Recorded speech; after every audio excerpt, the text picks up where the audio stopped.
কত যে সাগর নদী পেরিয়ে এলাম আমি, কত পথ হলাম যে পার। তোমারও মতো এত অপরূপ সুন্দর কাউকে তো দেখিনি গোয়ার। স্বাদ আছে কিন্তু সাধ্য নেই, এই কারণেই হারিয়ে যাচ্ছে বহু প্রতিভা। রাস্তার ধারে যৎসামান্য জিনিস নিয়ে চা বিক্রি করে চালায় সংসার। চোখের স্বপ্ন বড় গায়ক হওয়ার, যদিও সেই স্বপ্ন মিলিয়ে গেছে চোখের তারাতেই। স্বপ্ন বোনা ওই চা বিক্রেতার নাম মোহাম্মদ শরীফ, যদিও সবাই সাহেব নামেই তাকে চেনে। গোঘাট থানার অন্তর্গত বেঙ্গাই বাস স্ট্যান্ডের কাছে চা বিক্রি করে সাহেব। চা বানানোর আসবাবপত্র ও একটি ছাতা, এই নিয়েই তার রুজি রুটি চলে। স্থানীয় বাসিন্দাদের কাছে সে পরিচিত তার গানের জন্য। অধিকাংশ পথচলতি মানুষ ও নিত্যযাত্রীরা তার কাছে চা খেতে আসে, সাথে একটা গান ফ্রি পাবে বলে। স্থানীয়দের কথায় সাহেবের হাতের চা যেমনই সুন্দর, তেমনই সুন্দর ওর গলার গান। চায়ের সাথে ওর গলায় গান চায়ের স্বাদ দ্বিগুণ করে দেয়। সাহেব বলেন, তার গান বাজনার সাথে পরিচিতি অনেক ছোট থেকেই। আগে পড়াশোনার পাশাপাশি প্রতিনিয়ত রেওয়াজও করতেন তিনি। উচ্চ মাধ্যমিক পাশ করে মধ্যমগ্রামে আচার্য প্রফুল্লচন্দ্র কলেজে ইন্ডাস্ট্রিয়াল ফিশ অ্যান্ড ফিশারিজ কোর্সে ভর্তি হন তিনি। তারপর কিভাবে তার জীবনের পরিবর্তন শুনে নেব। জার্নিটা শুরু বলতে আমি প্রথমেই বলে রাখি, আমার বাড়িতে গান বাজনার রেয়াজ ছিল। ছোটবেলা থেকে আমার বাড়িতে গান বাজনা হতো এবং আমার দিদিরা খুব ভালো গান গাইতো এবং দিদিদের কাছ থেকে আমার ছোটোবেলায় গান শেখা। তারপর আমি গান শিখেছিলাম, তারপরে পড়াশোনার চাপে আমি গানকে বন্ধ রেখেছিলাম।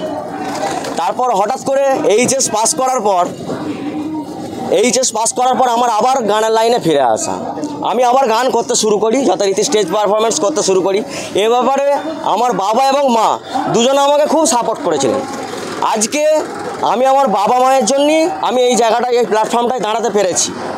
এবং আমার এই আমি ব্যবসায় এসেছি 2019 সালের শেষ দিকে, যখন আমার মা মারা যান। আমার মা আমাকে খুব ভালোবাসতেন এবং এক গ্লাস জল পর্যন্ত আমাকে কোনোদিন গড়িয়ে খেতে দেননি। মানে এতটাই ভালোবাসতেন এবং এতটাই স্নেহ করতেন, আর আমি মায়ের ছিলাম প্রাণ।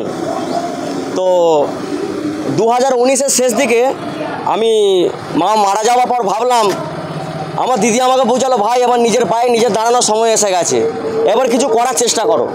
তখন অলরেডি আমার বিয়ে হয়ে গেছে, আমার একটা অ্যাক্সিডেন্ট বশত আমার বিয়ে হয়ে যায়।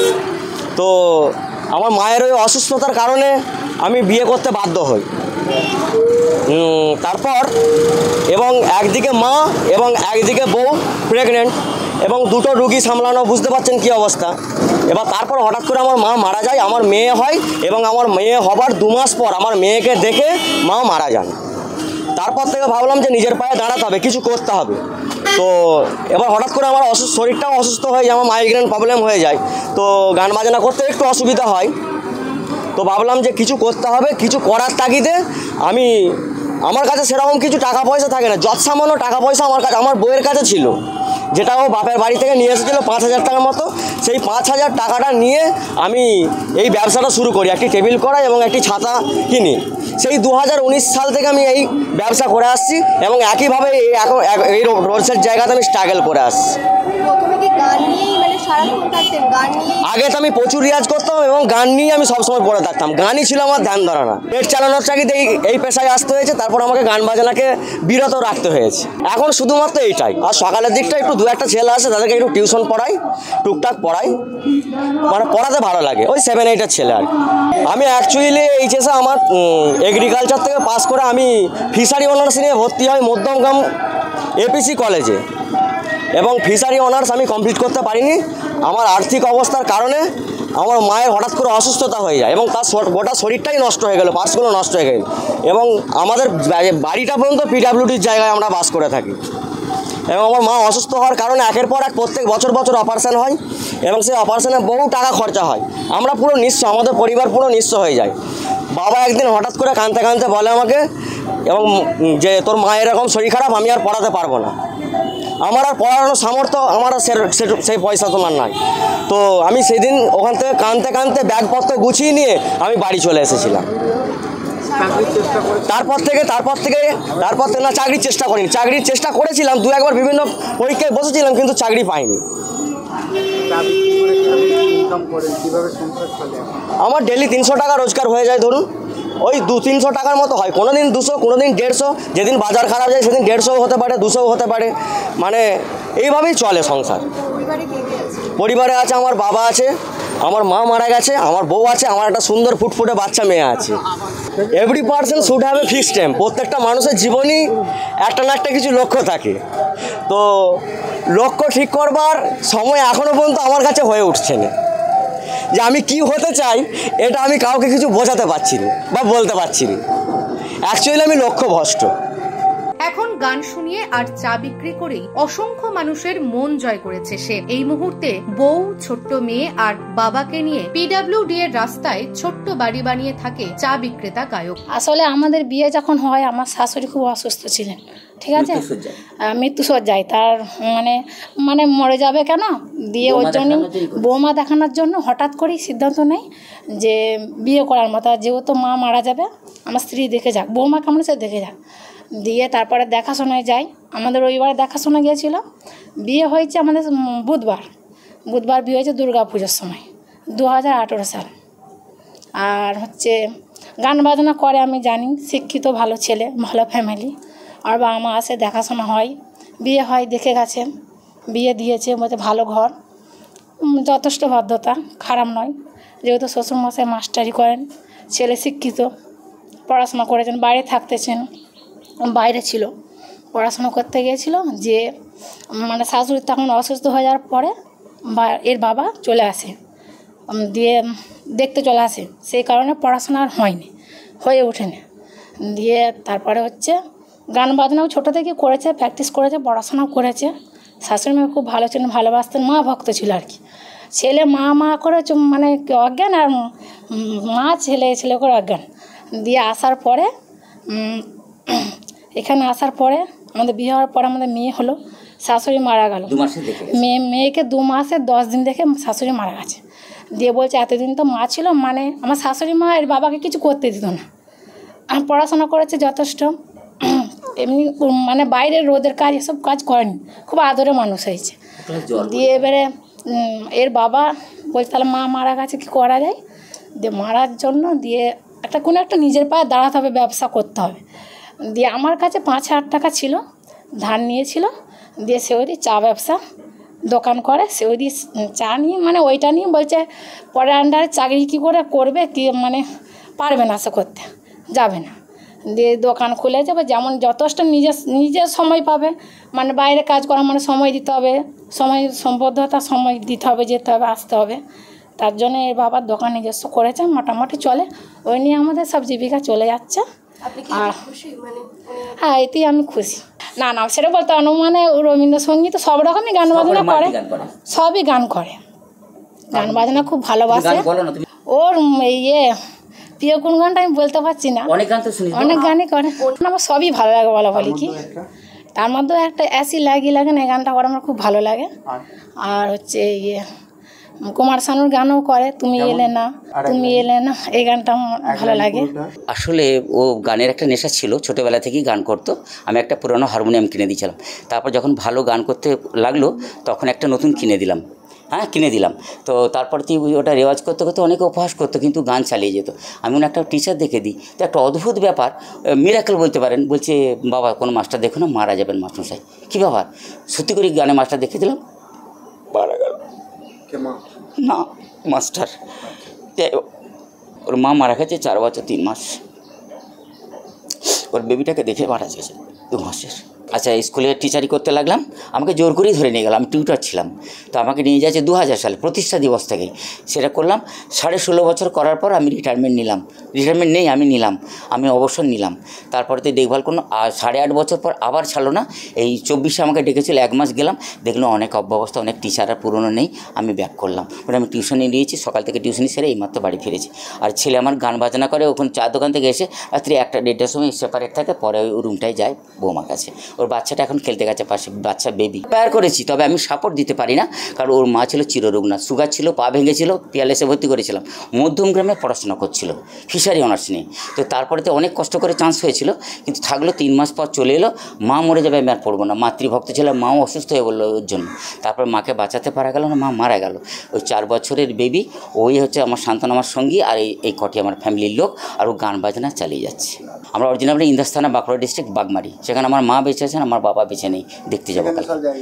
না কিছুই নিইনি, আমি খুব সেন্টিমেন্টাল, আমি ইন্টারকাস্টে ম্যারেজ করেছি, নট ইন্টার রিলিজিয়ান বিয়ে করেছি, মানে ওর তামলিদের বাই কাস্টর মা। আর আমার মেয়ে দুটো খুব পরিষ্কার দেখতে, সেগুলো দিয়েছে হিন্দু সমাজে বিয়ে দিয়েছে, তামলিতেই দিয়েছে। কেবল আমি আমার বৌমাকে নিয়েছি আমার কাস্টের মধ্যে, মামাডান, মানে আদতটা আমাদের মহামাডানকে কিন্তু আপনি কিছু বুঝতে পারেন না, আমরা ওটা মানি না, আমার ছেলেও তাই। ওই রিলিজিয়ানের দিক থেকে আমরা অনেক ঊর্ধ্বে চলে গেছি, যার জন্য আমার সমাজ ব্যবস্থা আমাকে কীভাবে জানি না, কিন্তু আমি মানুষকে ভালোবাসি। আমি আপনাকে দেখছি, আপনার কী কাজ জানার আমার ইচ্ছা নেই। পরিষ্কার পরিচ্ছন্নতা ভালোবাসি, আমার ছেলেও থাকে পরিষ্কার পরিচ্ছন্ন। আমার ছেলে স্ট্রাগল বলতে আমি আর্থিক সাপোর্ট দিতে পারিনি, প্রথমেই বলেছি, তো হারমোনিয়াম কিনে দিচ্ছি বা যা চাই দিই, যতটা পারি দিই। তবে ও আমার কাছে এমন কিছু টাকা পয়সা নাই যে আমি একটা বিরাট জায়গায় নিয়ে যাবো বা কোনো জায়গায় যোগাযোগ করবো, নিজের প্রচেষ্টাও আগিয়ে যাচ্ছে। আর নিউজ চ্যানেল থেকে সব আসছে সবাই, আমি খুশি তো অবশ্যই, আমি প্রেরণা দিতে পারি, তার বেশি কিছু পারি না, কারণ এই কাঠামো ওর মাকে নিয়ে সারা হয়ে গেছে, বহু টাকা ব্যয় হয়ে গেছে, এখন এদিকে বাঁচিয়ে রাখতে হবে, এই কথা। আমার যতদিন বাঁচবো, আমার 67 এজ চলছে, 1957 আমার জন্ম, আর আমার ছেলের বোধহয় 93 জন্ম ছিল। সাহেব সারাদিন চা বিক্রি করে রাত্রে এসে ঘুমাতে যাওয়ার আগে নিজের হারমোনিয়াম নিয়ে রেওয়াজ করেন। এইভাবেই নিজের স্বাদটাকে বাঁচিয়ে রাখার প্রচেষ্টা চালাচ্ছে সাহেব। তার গানের ভবিষ্যৎ নিয়ে জানতে চাইলে তিনি বলেন, আমি এই মুহূর্তে লক্ষ্যভ্রষ্ট। তার দোকানে চা খেতে আসা বহু মানুষ তাকে প্রতিষ্ঠিত দেখতে চান। সাহেবকে আমি যতটা জানি, আমি আর ব্যাঙাই বাড়ি, আমি আমার 52 বছর বয়স। সাহেবকে খুব ছোটোবেলায় দেখেছি, ওর বাবা এখানে আসে, সাহেবের মা গায়ে গরু চাষ করে ওই পুকুরে ডোবা ঘাস ফাস কেটে গরু ফরু দুধ বিক্রি করে সাহেবের দুধ দিদিকে আমাদের হিন্দু ধর্মে বিয়ে দেয়, সাহেবকে বড় করে। ওর মা মারা যায়, সাহেব একটা অকালে বিয়ে করতে বাধ্য ঘরে কাজের জন্য। সাহেব খুবই সৎ, ভালো ছেলে এবং শিক্ষিত। গানের জগতে আমরা ওকে অনুরোধ করি যে বাবা আর একটা গান গা, বাবা আর একটা গান গা। আমার ছোটোখাটো জলসা ফাংশানে যায়। সাহেব খুব ছেলে ভালো, দেখুন আপনারা সবাই চেষ্টা করে যেন একটু উপরে উঠতে পারে। আমরা চাইছি আপনাদের সাহায্যে সাহেব যেন একটু উপরে ওঠে, হ্যাঁ সবাই মিলে, কারণ দুস্থ ছেলেকে তুলে নিয়ে আমাদের দায়িত্ব, কর্তব্য। মেয়েদের হারিয়ে যাচ্ছে, অকালে ঝরে পড়ে যাচ্ছে, দেবতার পায়ে স্থান পাচ্ছে না। অরিজিনাল ফুল যারা, দেবতার পায়ে স্থান পাচ্ছে না, এরা শিমুল ফুলের মতো ফুটে রয়ে যাচ্ছে। অথচ এমন ভারতের মানে নাগরিকদের পঙ্গু করে দিচ্ছে যে অরিজিনাল ফুল দেবতার পায়ে জায়গা পাচ্ছে না। ইধার টাকায় ছেপে খেলো, সেইটা দেখেছি ও গান ভালো আমার পুকুরে, হ্যাঁ মিশনে টাকায় ছেপে খেলো। ও এত গান এইখানেও খুব ভালো গান করে, লোক দাঁড়িয়ে যায় চা খেতে খেতে, যে গান করে চা খেতে খেতে বহু লোক দাঁড়িয়ে যায়। এই যে আজকে যেমন দাঁড়ালো, আজ তো দুপুরবেলা বইকালা হলে গাদা দাঁড়িয়ে যেত। তবে কম সময় গান করে, কেন ব্যবসা নিয়ে থাকে গরিবের ছেলে। যদিও এত সমস্যা, এত কষ্ট থাকা সত্ত্বেও মুখের হাসি অমলিন আছে সাহেবের ঠোঁটে। খোশ মেজাজে কখনো কুমার শানু, কখনো আদিবাসী গান, আবার কখনো রবীন্দ্রসঙ্গীত শোনাচ্ছেন তার দোকানে চা খেতে আসা মানুষদের। এক কথায় ব্যাঙাইবাসী সাহেবের প্রতিভায় এক বাক্যে বলেন, 1 কাপ চায়ে আমি সাহেবের গান চাই। 12 বুটারে বানাম সারে কান, তিরিল বুটারে তিরিয়া, দুই রঙা দুলার গাতে আজমা। 12 বুটারে বানাম সারে কান, 12 বুটারে বানাম সারে কান, তিরিল বুটায়া, দুই রঙা দুলার গাতে আজমা। দুই রঙা দুলার গাতে আজমা।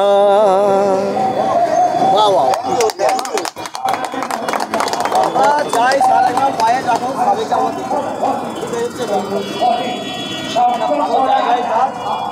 নিউজ আজ বাংলা, গোঘাট।